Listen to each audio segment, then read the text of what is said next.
Carl here from Brrraaains A Head-Banging Life, gbhblofficial.com for sure. And it's album review time. You've seen the title. It's time to talk about Thornhill. It's been a fascinating journey to this album. The build up to the release of this highly anticipated second full-length Heroine, which is due for release on the 3rd of June 2022 via UNFD. It's been fascinating because there's no getting around this. There's no not talking about it. There's no pretending it doesn't exist. Thornhill have changed stylistically, sonically. There's a notable difference, and the build to this album with the single releases has made that perfectly clear to all fans, anyone that has listened to them. It's also caused a lot of pushback from the fan base, at least from what I've seen, whether it be in the comments, on YouTube, social media, and so on. It's something the band is aware. In fact, we had a little bit of an interview with them that you can go over on the site and read about as well, where they talk about some of that pushback and the fact that it is gaining new fans as well, because obviously sonically, stylistically, it might be more in keeping with what someone else likes if you don't. But it has been really, really interesting. Not even something necessarily that I think I've got a pretty open mind, not necessarily something I can get on board with, because I liked Thornhill before, but not enough to really care too much about what they were going to do, if that makes sense. I'm not upset that they're changing their sound. I'm not angry at them. I'm not in love with it either. That's the thing, because musically it doesn't quite fit my particular taste. But the question becomes, should it really be controversial for a band to make music that they want to? Of course, the answer is no.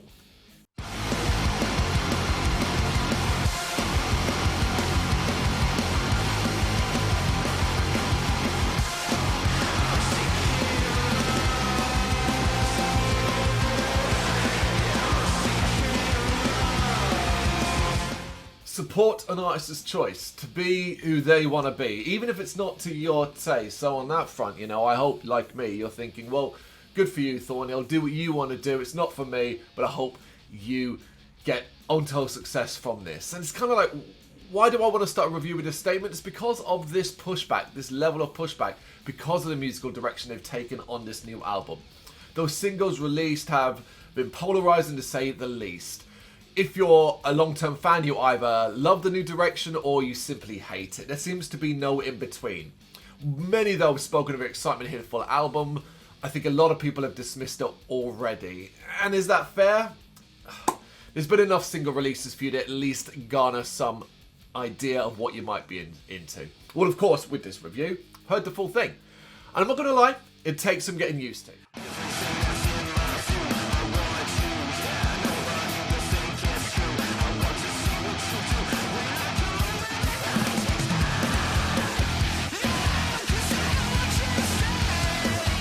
The glitz, the glamour, the captivating charm of Hollywood. It's what drives the sound of this album, where Thornhill go for a more cinematic flavour, high on the dramatics and infused with electro rock. It's not like a complete about turn musically, but it is a lurch in a different direction. That much is perfectly clear. Their alternative rock sound on this album, for me, it hits like waves. Sometimes they're kind of softly crashing over you with tracks like the Hellfire Club, Blue Velvet, Valentine. Other times there's a bit more to it and there's a bit more force, leaving you kind of spluttering and gasping for air. The likes of Leatherwings, Casanova, Raw is a great example of that. But there are also tracks that alternate between the two across the entire runtime, taking the dynamic and eclectic edge the album has to a whole new level. Tracks like Archangel, Hollywood, and Varsity Hearts have a surreal and hazy feel, all as though this is all nothing more than a dream. Though over the album's length, you'll find that the romanticized facade falls away and the sharpness of reality tends to come into focus. There's a lot to take in throughout Heroine, and there's no arguing with the intense level of experimentation going on throughout.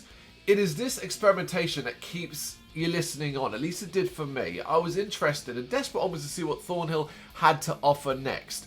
There's no doubting this is going to be a highly divisive album.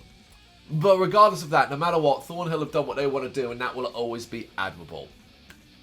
I can't sit here and tell you this album is wall-to-wall bangers and you're going to love it if you're a Thornhill fan. I can't tell you that it's terrible, you're going to hate it, and it's so weirdly different that if you loved Thornhill and the metalcore roots and they've gone in this kind of alt-rock direction, that you're going to absolutely despise it. I can't do either of that. This is an album I really think you've got to make your own mind up on.